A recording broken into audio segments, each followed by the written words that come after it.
வணக்கம் மக்களே, this is VJ Adhish from next media office. இன்னைக்கு நம்ம இந்த வீடியோவில் எதை பற்றி பார்க்க போகிறோம் அப்படின்றத பார்த்தீங்கன்னா, ஐபிஎல் 2025 மெகா ஆக்ஷன் இன்னும் கொஞ்சம் நாளில் வரப்போகுது. ஸோ சிஎஸ்கே அப்படின்னு எடுத்துக்கிட்டோம்னா, நம்ம ருத்ராஜ் கெய்க்வாடோட சேர்ந்து யார் ஓப்பன் பண்ண போகிறா இந்த சீசன், ஸோ எந்தெந்த பிளேயர்ஸ் ஓப்பனர்ஸை வந்து நம்ம சிஎஸ்கே டார்கெட் பண்ண போகிறாங்க அப்படின்றத பற்றி தான் நம்ம இந்த வீடியோவில் பார்க்க போகிறோம். ஸோ வீடியோ ஸ்கிப் பண்ணாமல் பாருங்கள், மறக்காம நம்ம சேனலை சப்ஸ்கிரைப் பண்ணிக்கோங்க. ஓகேவா? ஸோ ஸ்ட்ரெயிட்டாக வீடியோக்குள்ள வந்து போயிடலாம். என்ன பொறுத்தவரையிலும் இந்த லிஸ்ட்டில் நம்ம நிறைய பேர் வந்து சொல்லிட்டு போகலாம், பட் ரெண்டு மெயின் பிளேயர்ஸ் வந்து பார்க்க போகிறோம்.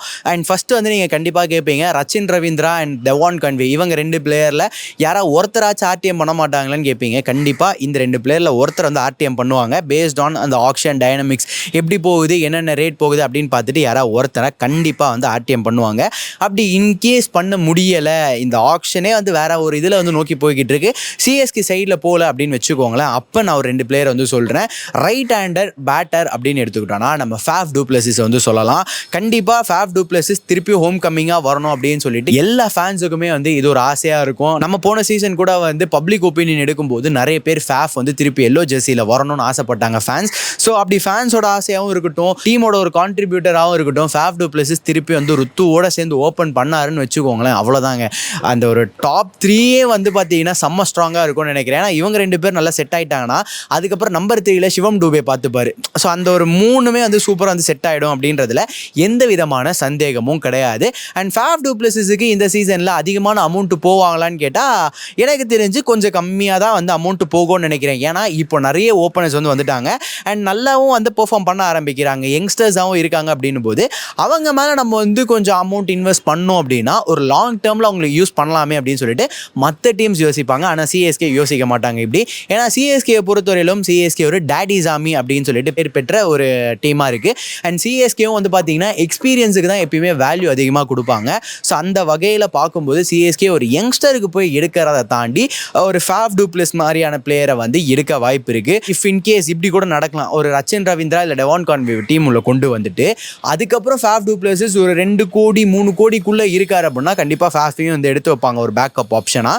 அண்ட் இந்த 2 சினாரியாவும் நடக்கலை அப்படின்னும் போது நான் இங்கே 3வது ஆப்ஷன் கொண்டு வரேன். இந்த ஆப்ஷன் செம்மையாக இருக்கும். இது வந்து நான் சொல்கிறத நீங்கள் வந்து எக்ஸ்பெக்ட் கூட பண்ணியிருக்க மாட்டீங்க, பட் ஆனால் சொல்கிறேன், நோட் பண்ணிக்கோங்க. David Warner.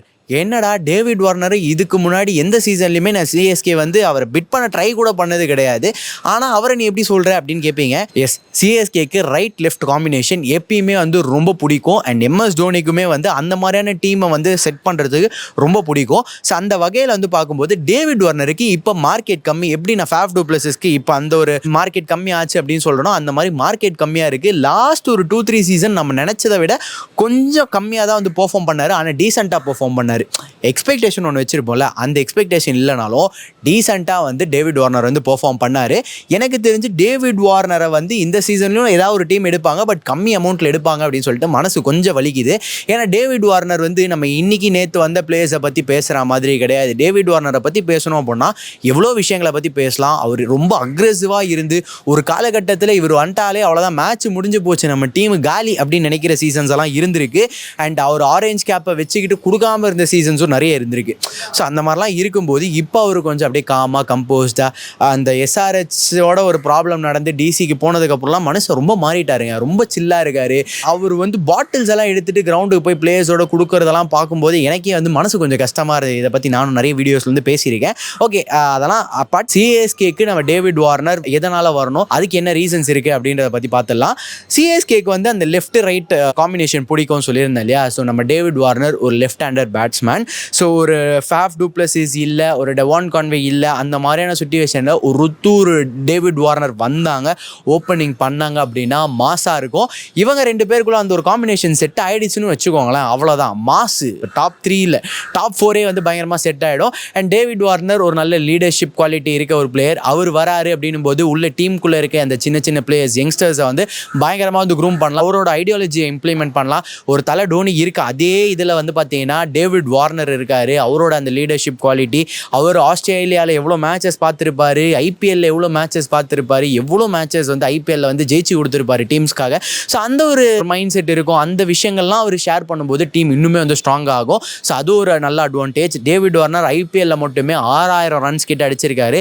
அவரோட ஆவரேஜ் 40 கிட்ட வந்து இருக்கு. ஸோ இந்த மாதிரியான பிளேயர்லாம் நம்ம சிஎஸ்கே மிஸ் பண்ண மாட்டாங்க. மேபி இவ்வளோ நாள் வந்து அவரை எடுக்கலை, திடீர்னு எடுப்பாங்களான்னு கேட்டிங்கன்னா இவ்வளோ நாள் தேவை இருந்திருக்காது. ஏன்னா நம்ம அந்த டைம் வந்து நல்ல நல்ல பிளேயர்ஸ், ஒரு ஷேன் வாட்சனை வச்சிருந்தோம், ஃபாஃப் டூப்ளசிஸை வச்சிருந்தோம். ஸோ இந்த மாதிரியான பிளேயர்ஸ் இருக்கும்போது அவரோட நீட் அப்போ இருந்திருக்காது.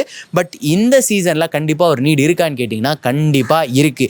ஏன்னா அவர் ஸ்பின்னர்ஸை வந்து இன்னும் சூப்பராக வந்து ஹேண்டில் பண்ணுவார். அவரோட ரெக்கார்ட்ஸ் எடுத்து பார்க்கும்போது கூட பெரிய பெரிய நல்ல குவாலிட்டி ஸ்பின்னர்ஸ் இருப்பாங்களே, அவங்களுக்கு ஆப்போசிட்டாக கூட நல்லா வந்து மேட்சஸ் ஆடி கொடுத்துருக்காரு. அண்ட் டேவிட் வார்னர்னால வந்து உங்களால் ஓப்பனிங்காகவும் இறக்க முடியும். இன்கேஸ் அந்த ஒரு மேட்சோட டைனமிக்ஸ் மாறுது அப்படின்னா மிடில் ஆர்டராகவும் நீங்கள் வந்து அவர் இறக்கலாம், நல்லா ஆடுவார். இன்னொரு ப்ளஸ் பாயிண்ட் என்ன அப்படின்னா, என்னதான் ஒரு அக்ரெசிவ் பேட்டர், நல்ல ஆரம்பத்தில் அடித்து ஆடக்கூடிய ஒரு பிளேயராக இருந்தாலுமே கொஞ்சம் கொஞ்சம் மேட்ச் மூவ் ஆன் ஆக ஆக அந்த ஒரு ப்ரெஷர் அப்படின்றது வரும். அந்த ப்ரெஷரையும் வந்து ஹேண்டில் பண்ணி மேட்சை கடைசி வரையும் எடுத்துகிட்டு போகிற ஒரு பெரிய ஸ்பெஷாலிட்டி டேவிட் வார்னருக்கு இருக்குது. அண்ட் இன்னொரு லாஸ்ட் ஒரு விஷயம் சொல்லணும்னா, he is a big match player.